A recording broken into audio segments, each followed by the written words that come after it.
Dans Sporting News aujourd'hui, Neymar donne rendez-vous à Iniesta, le fils de Michael Jordan arrêté, Ryan Lochte affiche ses préférences, Eric Cantona et les vrais rebelles du foot et le secret de la réussite de Lionel Messi dévoilé. Neymar défie Iniesta. En passionné du ballon rond, le Brésilien aurait regardé avec attention l'Euro 2012. En tout cas, c'est ce que nous dit une publicité de son sponsor Nike. Quand l'Espagne a remporté son deuxième titre consécutif en battant l'Italie 4-0, Neymar était devant son téléviseur. Juste après la victoire espagnole, il envoie direct un SMS en anglais à Andrés Iniesta, histoire de le chambrer un peu. Pas mal, j'espère te voir en 2014. On y sera ensemble. Michael Jordan se serait bien passé de cette publicité. Son fils Marcus a été arrêté dans le Nebraska, aux États-Unis. D'après l'Associated Press, le fils du mythique numéro 23 était en train de se disputer avec deux jeunes femmes devant un hôtel. La police a rapporté que Marcus était très agité, ivre et refusait de coopérer. Les policiers ont dû s'y mettre à plusieurs pour le menotter et l'emmener au poste. Marcus Jordan n'est plus tout à fait un inconnu pour le grand public. Le joueur de l'université de Central Florida a tourné à une jolie moyenne de 14 points par match cette saison. Mais malheureusement pour l'image de papa, il fait surtout parler de lui en dehors des parquets. Il a récemment fait la une de l'actualité aux États-Unis pour avoir dialogué avec une actrice porno sur les réseaux sociaux. Des dérapages qui pourraient écorner l'image de Dieu vivant de Michael himself. Ryan Lochte aime les seins et en est fier. Lors des sélections américaines pour les JO, le champion de natation s'est affiché avec un t-shirt assez particulier. On pouvait lire « I love breast », soit « J'aime les poitrines », écrit en rose au niveau de son torse. Le triple médaillé d'or olympique a simplement voulu soutenir une bonne cause, la lutte contre le cancer du sein. Et il a choisi de le faire lors de cette compétition où tous les regards sont tournés vers lui. Lui qui défie Michael Phelps dans plusieurs épreuves.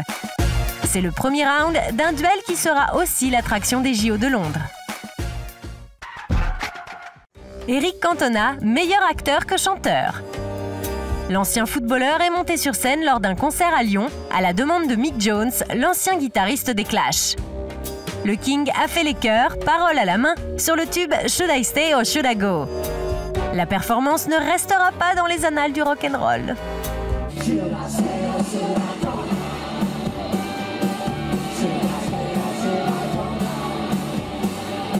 Piètre chanteur. Cantona est en revanche un excellent acteur. Il est actuellement à l'affiche d'un film documentaire intitulé « Les rebelles du foot ». Le Français présente son football loin des transferts de la Ligue des Champions et des luttes d'influence. L'ancien joueur de Manchester profite de son image de rebelle pour parler de ceux qui le sont vraiment. Il en a choisi 5. Didier Drogba, qui est allé rendre visite aux rebelles ivoiriens, Carlos Caselli, qui s'est opposé frontalement à Augusto Pinochet, Rachid Mekloufi, qui a fui la France pour rejoindre le Front de libération de l'Algérie, Predrag Pazic, qui a monté une école de foot où jouaient serbes, croates et bosniaques en pleine guerre de Sarajevo, et enfin Socrates, l'instigateur de la démocratie corinthienne. Le documentaire est disponible en DVD.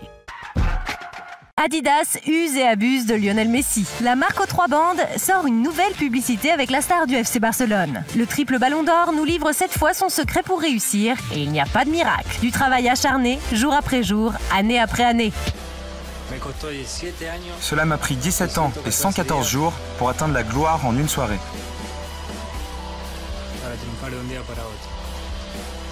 Cette vidéo a été réalisée dans le cadre de l'opération Ma Formule. Le but est de mettre en avant des athlètes comme Yohan Blake, Dwight Howard ou David Villa en racontant leur parcours depuis l'enfance afin d'inspirer les prochaines générations. Pizza Hut à la rescousse d'Ashley Cole et Ashley Young. Les deux joueurs ont précipité l'élimination de l'Angleterre en quart de finale de l'Euro 2012 en manquant leur tir au but face à l'Italie. Une telle expérience marque une carrière et certains supporters ont du mal à pardonner ce genre de loupé. La pilule est donc plus facile à avaler quand on traite ces sujets avec humour. C'est en tout cas le credo de Pizza Hut. La célèbre chaîne de pizzeria envisage de proposer un deal aux deux joueurs pour redorer leur blason. Ça ne serait pas un coup d'essai pour la marque, qui avait déjà créé un spot de pub avec Gareth Southgate à l'issue de son pénalty manqué pendant l'Euro 96. On voyait alors le défenseur anglais dans un restaurant Pizza Hut avec un sac sur la tête pour pouvoir garder l'anonymat. Cela donne une petite idée de l'exploitation du futur partenariat avec Cole et Young que souhaiterait faire la marque. Il nous suffit maintenant d'attendre pour savoir à quelle sauce vont être mangés les deux joueurs.